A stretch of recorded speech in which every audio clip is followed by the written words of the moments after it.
माघ मास की कथा अध्याय 13। विकुंडल कहने लगा कि तुम्हारे वचन से मेरा चित्त अति प्रसन्न हुआ है, क्योंकि सज्जनों के वचन सदैव गंगा जल से सदृढ़ पापों का नाश करने वाले होते हैं। उपकार करना तथा मीठा बोलना सज्जनों का स्वभाव ही होता है।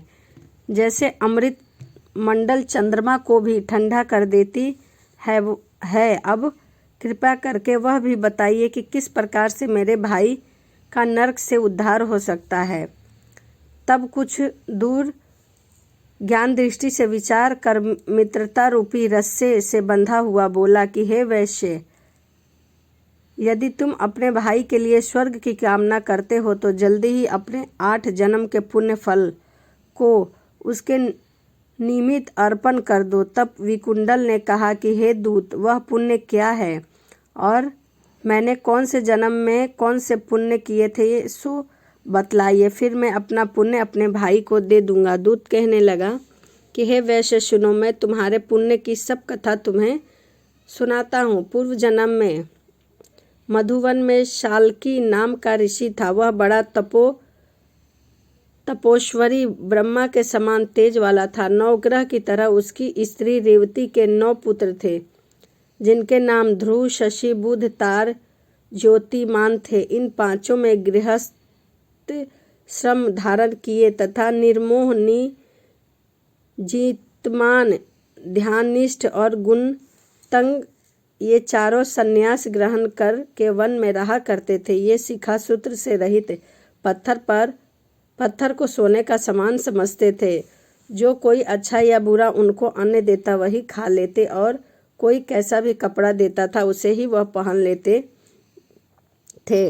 उनको इन 4 व्रत, शीत, निद्रा और आहार सबको जीत लिया।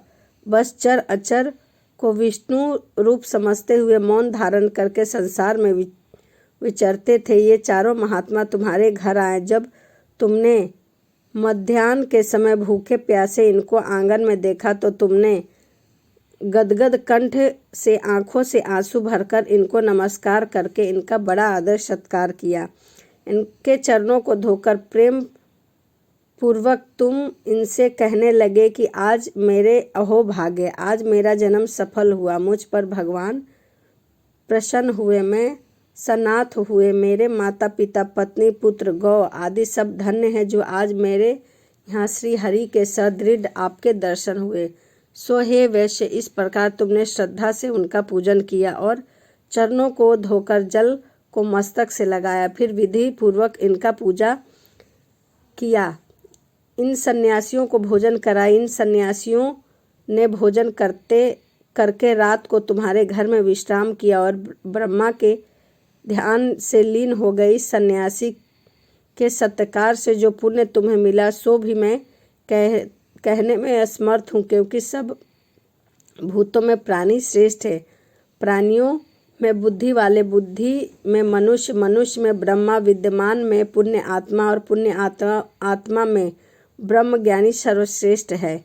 ऐसी ही संगति से बड़े बड़े पाप नष्ट हो जाते हैं। यह पुण्य तुमने अपने पहले 8वें जन्म में किया था। सो यदि तुम अपने भाई को नरक से मुक्त कराना चाहते हो तो अपने भाई को यह पुण्य दे दो। सो दूत ने ऐसा वाक्य सुनाकर उनसे प्रसन्न चित्त से अपना पुण्य अपने भाई कुंडल को दान में दे दिया और नरक से मुक्त हो गया, और दोनों भाई देवताओं से पूजित किए गए। तब दूत अपने स्थान को चला गया। इस प्रकार वेश्या के पुत्र विकुंडल ने अपना पुण्य देकर अपने भाई को नरक यातना से छुड़वाया। सो हे राजन, जो कोई इसे पढ़ता है और सुनता और दूसरों को सुनाता है वह 1000 गोदान का फल प्राप्त करता है। राधे राधे। जय श्रीमन नारायण। यह माघ मास की कथा अध्याय 13 था। आप लोग को वीडियो कैसी लगी कमेंट ज़रूर करिएगा, और माघ माह में प्रतिदिन एक कथा अवश्य सुनिएगा। इससे आपको आनंद भी आएगा और ज्ञान भी मिलेगी और पुण्य भी मिलेगा। तो चलिए मिलते हैं अगली वीडियो में।